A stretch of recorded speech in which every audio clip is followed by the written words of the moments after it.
Kalau kamu serahkan hidupmu untuk dunia, kamu bebas. Puaskan dagingmu.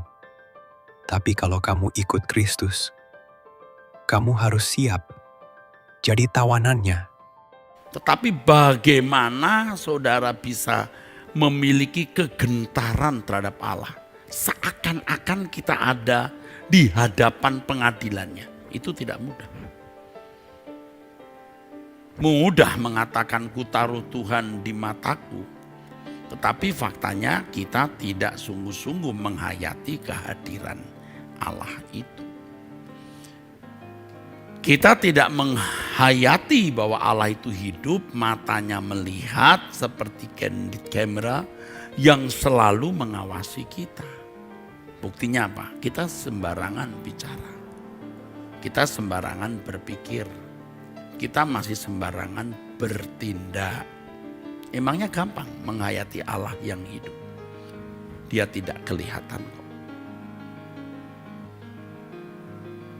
Sama dengan bagaimana seseorang menyeberangkan hati. Mudah bicara soal langit baru, bumi baru. Bahwa aku ke sana. Saya beberapa kali punya pengalaman yang tidak bisa diungkapkan atau diceritakan kepada orang. Itu hal yang menegangkan. Beberapa kali saja, tapi itu menegangkan dan dahsyat ya, dahsyat. Tidak dahsyat sekali, tapi lumayan dahsyat. Jadi ketika tengah malam saya bangun, saya dibawa kepada kenyataan. Allah seakan-akan meninggalkan saya. Jadi saya bisa mengerti ketika Tuhan Yesus berkata, Eloi, Eloi lama sabachthani. Dan saya berterima kasih untuk pengalaman itu. Karena saya sering bangun malam hari, dini hari, jam 2, jam 3, jam 1. Pada saat lengang, tidak ada suara. Dan saya merasa seakan-akan saya ditinggalkan oleh Allah.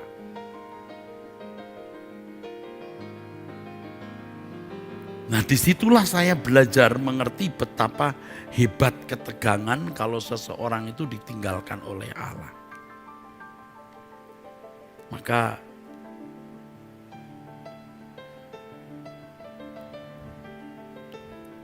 saya mengatakan, Tuhan, pegang tanganku. Apa yang harus kulakukan supaya aku bisa selalu bersama dengan Engkau?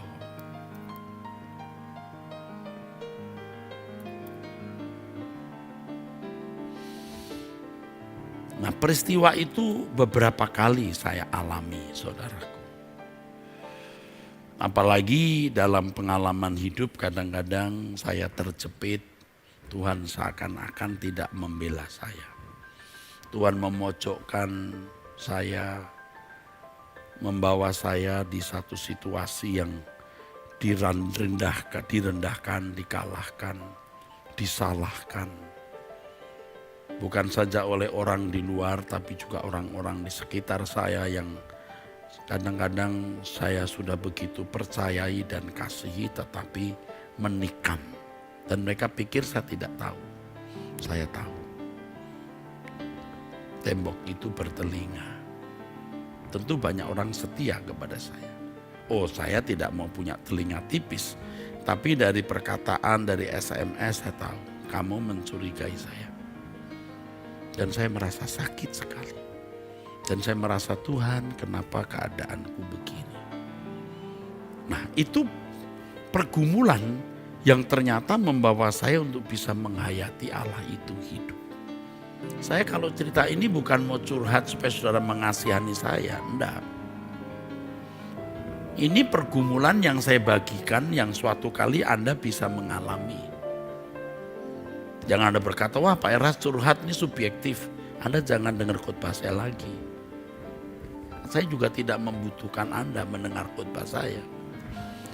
Saya mau khotbah kepada orang yang memang bisa sehati, satu roh.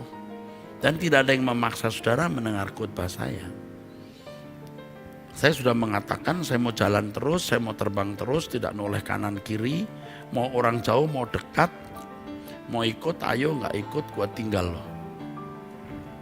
Nah kalau saya bicara mengenai setan misalnya ya, Ekumene Bible Course, Anda bisa melihat saya jarang menyinggung kekekalan, hampir tidak. Tapi setiap kata dalam ayat-ayat tertentu saya gali dalam bahasa aslinya. Nah Anda mesti ikutin itu, jangan hanya ikuti hari Minggu atau hari Selasa saja. Kalau sudah bicara mengenai pendalaman Alkitab, Anda bisa melihat kedalaman eksplorasi atau penggalian ayat Alkitab yang bisa dipertanggungjawabkan secara akademis. Nah, tadi baru saya mendapat buku yang judulnya Menemukan Hadirat Allah. Anda kalau baca buku Menemukan Hadirat Allah ya, fokusnya bagaimana kita menemukan hadirat Allah. Walaupun tidak akan bisa lepas dari tiga pilar ya, kesucian hidup, langit baru, bumi baru, dan hidup bertanggung jawab.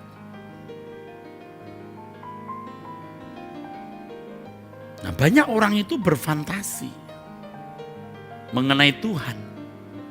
Ya. Tuhan itu mau dikonstruksikan di dalam pikirannya itu begini. Dan yang paling menyedihkan hari ini karena saya berkecimpung dalam dunia sekolah tinggi teologi, di dalam lingkungan perguruan tinggi keagamaan Kristen,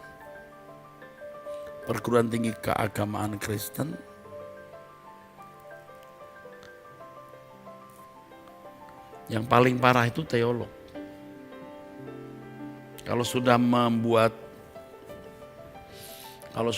definisi mengenai Allah, itu sudah merasa berhadapan dengan Allah. Apalagi yang masih muda-muda itu. Rajin sekali belajar, pinter sekali itu. Kalau membaca pandangan teolog, ya Christian thought, pandangan pemikiran-pemikiran Kristen dalam sejarah, lalu dianalisa ya saudaraku. Udah seperti ini, Tuhan itu seperti mesin yang dimainkan di situ. Padahal Tuhan itu harus ditemui.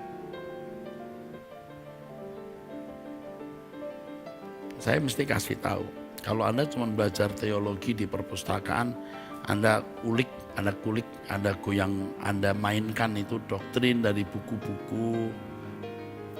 Anda belum tahu kan rasanya jadi sales yang harus menjual barang di target sekian.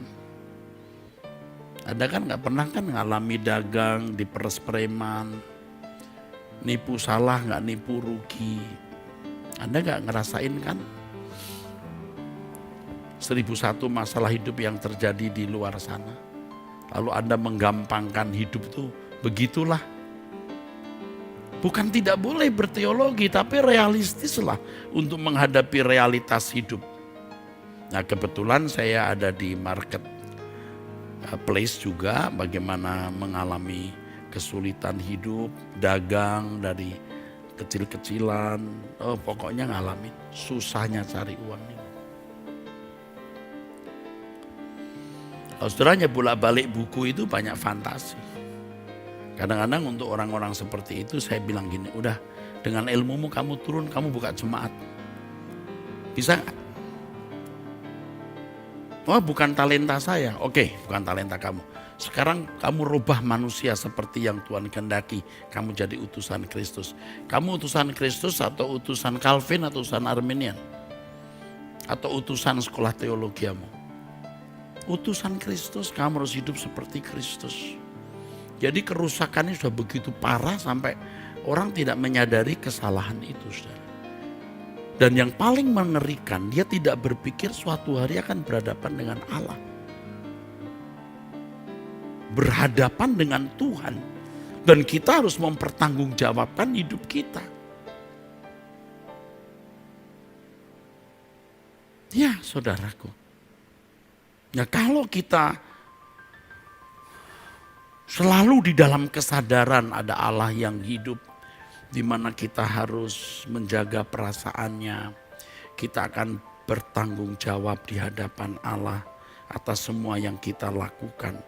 Kita hati-hati dengan apa yang kita ucapkan, kita lakukan, saudara. Benar, saudaraku. Benar. Hati-hati. Tuhan berfirman di Matius 6 ayat 24. Kamu tidak dapat mengabdi kepada dua Tuhan. Ya. Perhatikan ya, kalau saya baca ayat itu tidak perlu harus membuka ayatnya. Ini saya anggap sudah ngerti. Jangan Anda berkata, ini pendeta khotbah nggak pernah pakai ayat. Nggak usah dibaca maksudnya. Tapi ini ayat. Dari tadi itu ayat. Ya.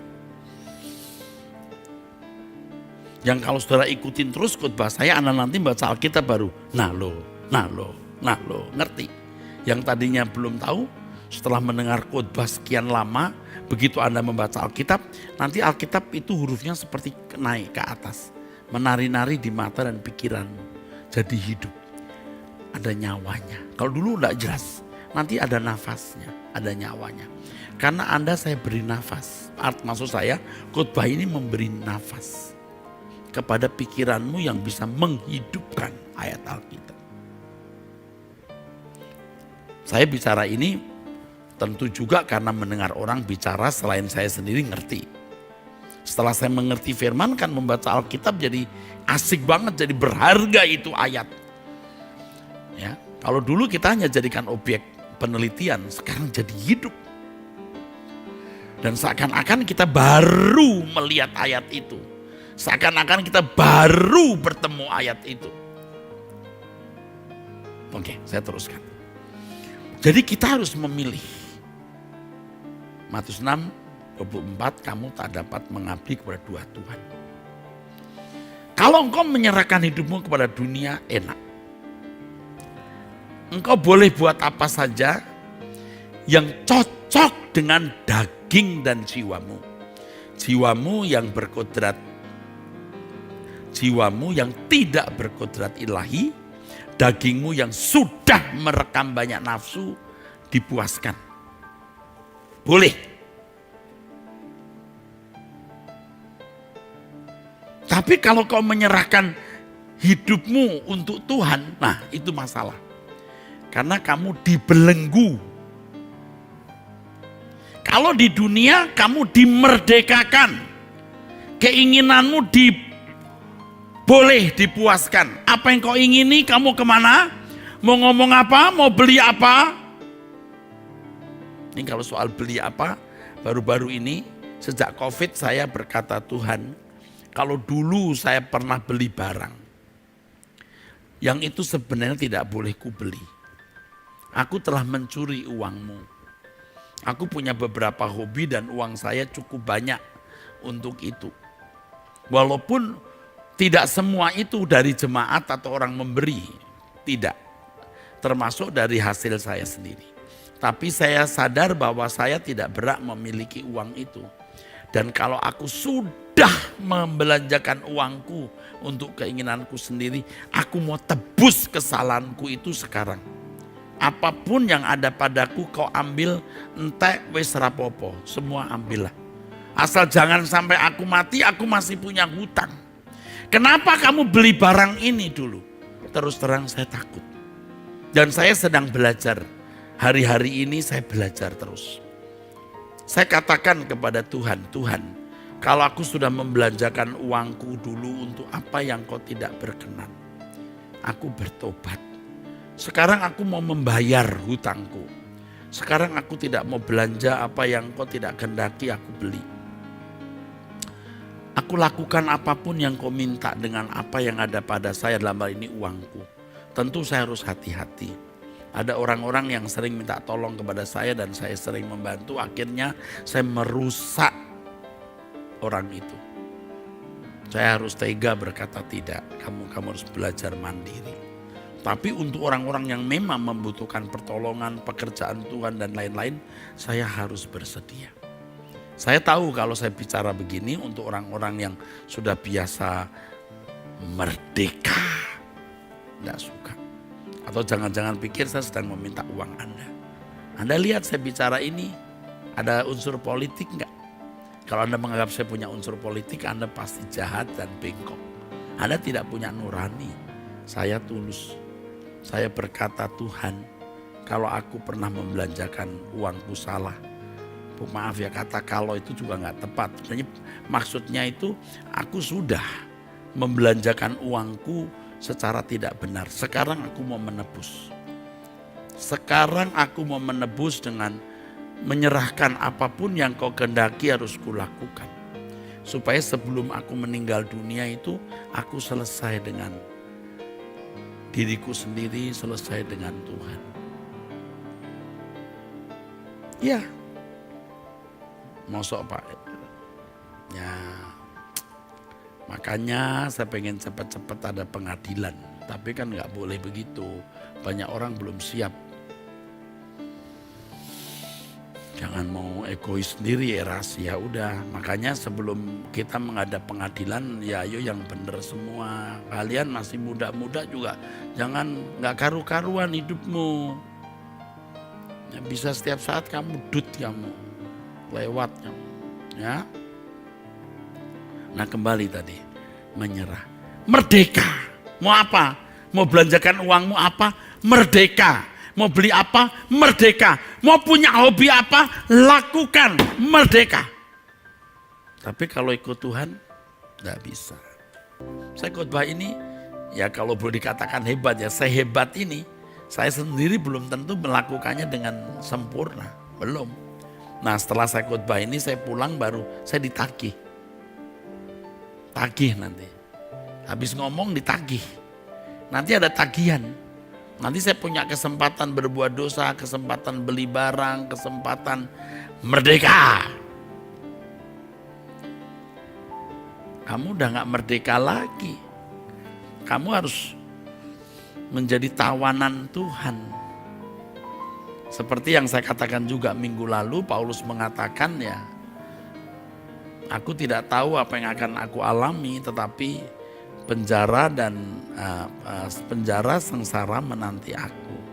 Aku sudah menjadi tawanan roh. Nah ini kalau orang menyerahkan diri kepada Tuhan itu begini. Udah enggak boleh cari teman sesuka kita, cocok atau enggak. Tuhan kalau berkata begini, aku enggak suka kamu berteman sama dia ya, kita sudah berasa. Aku tidak nyaman kalau duduk semeja dengan orang ini. Kalau hanya cuman menyenangkan, kecuali saya mau jadi berkat, saya menyampaikan firman, saya masih mau bawa dia ke Tuhan, kecuali itu. Kecuali itu. Tapi kalau supaya aku seneng, apalagi dapat apa-apa dari orang itu, wah Tuhan gak suka. Apalagi pacar, apalagi pasangan hidup. Biar pasanganmu itu calon jenderal atau sudah jenderal, kamu menikah dengan orang yang tidak seiman, kamu mengkhianati Tuhan. Ya, kalau kacamata Alkitab begitu. Biar pasanganmu itu anak pejabat tinggi, anak konglomerat, anak menteri, anak presiden atau siapapun, kamu mengkhianati Tuhan Yesus, kamu bakal melihat itu. Kenyataan ratap tangis dan kertak gigi. Kalau kamu menyangkal Tuhan Yesus. Tapi Pak, saya biarpun begini hati saya percaya. Percaya itu tindakan. Tuhan Yesus berkata, kalau kamu tidak mengaku aku depan manusia, aku juga tidak mengaku kamu. Anda tahu konteksnya apa waktu itu? Penganiayaan. Peso di sini. Berani berkata aku tetap Kristen. Belum peso, cinta, duit, kedudukan, harta, prestis. Bisa lo meninggalkan Tuhan Yesus. Kalau sekarang saya nasihati, setelah saya nasihati, lalu saya diam saja, udah terserah.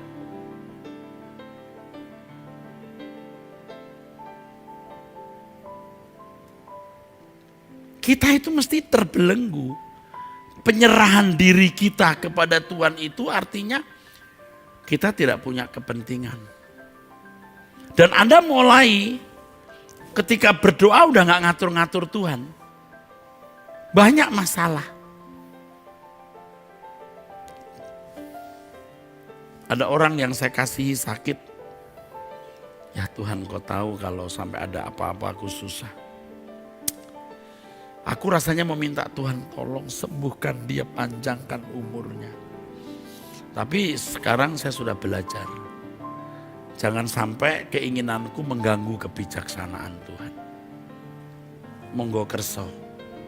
Orang Jawa bilang tuh monggo kerso. Sendiko dawuh. Artinya siap melakukan, terserah Tuhan mau apa. Berat ini. Apalagi kalau lebih gampang ngadepin orang-orang yang misalnya menjahati kita. Oh lebih gampang. Apa? Terserah Tuhan. Nggak ada niat Tuhan celakai dia. Oh enggak. Silakan. Nah ketika kita menyerah dengan penyerahan yang dewasa.